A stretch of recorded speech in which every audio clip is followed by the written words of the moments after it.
All right, so look at me, I'm about to go. All right, so y'all gotta excuse me. I'm gonna try to look at the camera, but I don't know if I'm gonna be able to do it the whole time. Let me move this up a bit. So anyway, my name is Isaiah Poellnitz. I'm a certified supply chain professional. So you probably have seen CSCP, behind people's names, or if you've ever worked with me, you've seen that behind my name. So that's what it means.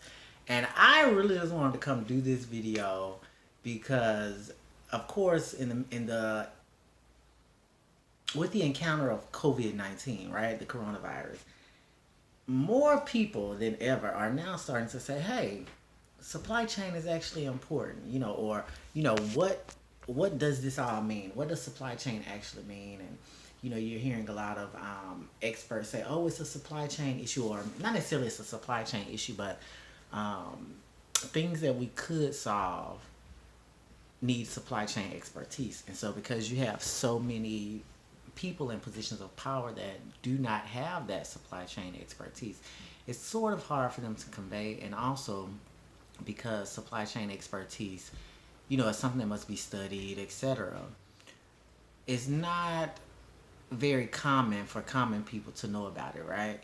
So most people, when they think about supply chain, what do they think about? They think about logistics, which is a supply chain function. But we can get into that later. This video is about supply chain and how COVID-19 is going to change that. And the point of me making this video is that I wanted to come to you guys and let you know that the world is not totally like dead. It's not. Now, I think that's hard for Americans, and I'm American. It's hard for Americans to accept in particular because we're so used to having what we need all the time, or other places bending, to our will because of our buying power, if that makes sense. So at the moment, everyone's sort of scared of each other, right? But it's funny because, American businesses and American businessmen are businessmen and women, business professionals are all scrambling, saying, "Oh, everything is so scarce. We don't have this thing, we don't have that thing, or everything is delayed." And I just want to shed a bit of light on that. So I don't want you to take. How can I attack this? Okay, so I don't want you to discount what people are saying as far as scarcity and as well as delays. But I do want you to reject the notion that business will never be the same, because it stopped for us. But you have to realize most of our production, whether it's finished goods or components to assemble finished goods, are generally imported from China. So, with that being said, China is back open for business. Of course, a lot of these delays are going to be natural just because of their initial shutdown. But they handled it very well. They shut the entire country down, isolated that city, no in, no out, and they've been able to get ahead of the pandemic, or flatten the curve, as we were trying to do here in the United States.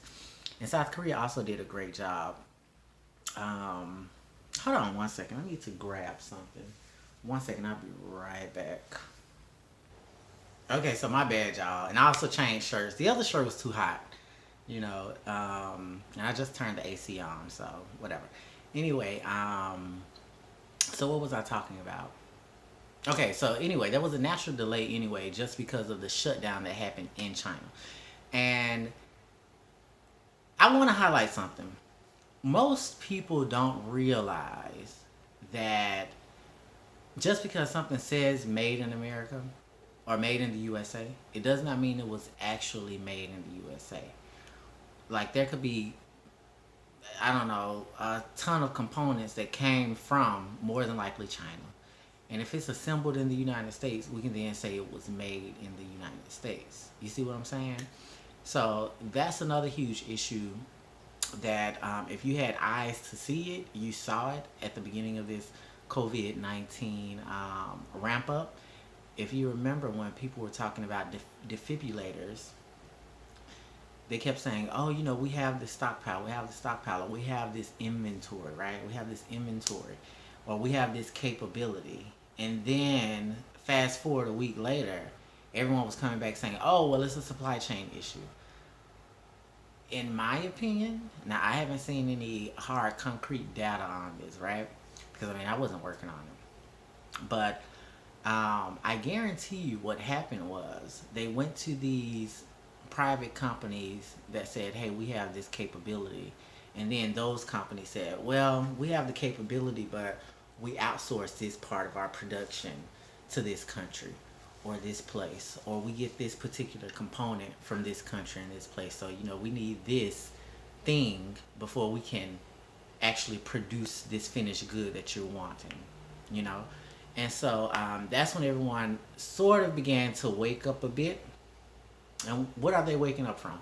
They're waking up from the fact that it's a huge risk to have your production or even components for your production an ocean away. You know, just because you want to save a few dollars or pennies sometimes.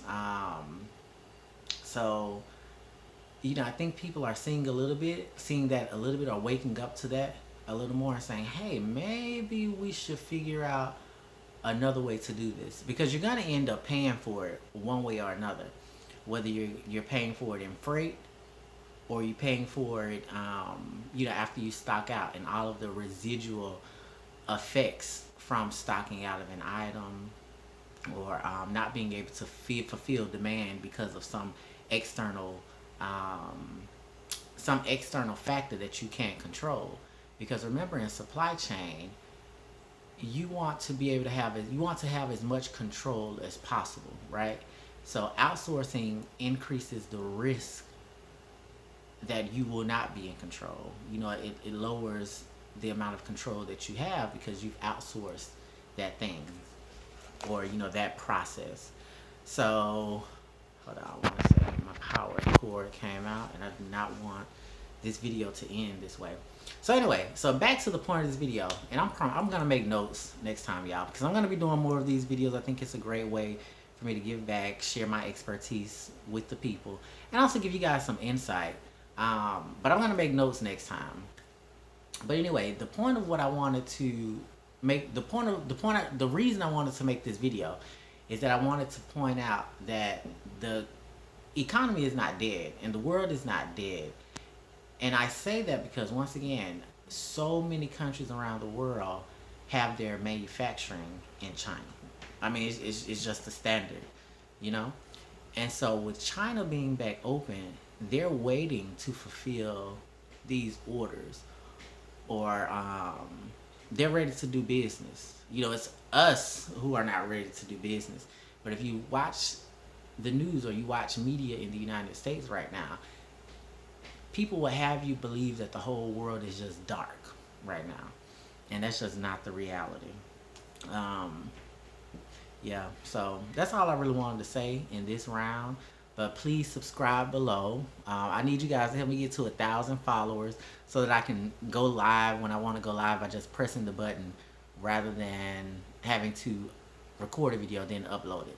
But I plan on uploading more content, especially until we get out of this whole COVID-19 debacle. But don't fear.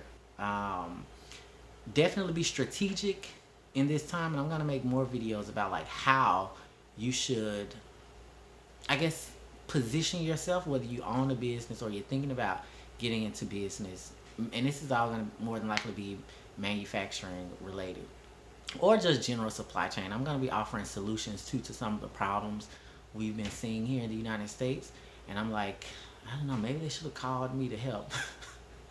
But I'm going to try to share some solutions. And if you guys have access to like your city officials or your state governments or, you know, federal leaders or whatever, or even at just the community level, you know, feel free to take some of the tips I'm going to be giving you guys to improve processes and, you know, just eliminate some of this darkness that we see. And when I say darkness, I just mean the uncertainty. Because, you know, one thing we can't get stagnant because of uncertainty. It's better to adapt and adjust than to be stagnant. So stay tuned, and definitely please subscribe. I am Isaiah Poellnitz CSCP, and I am your social media supply chain manager. All right, bye-bye.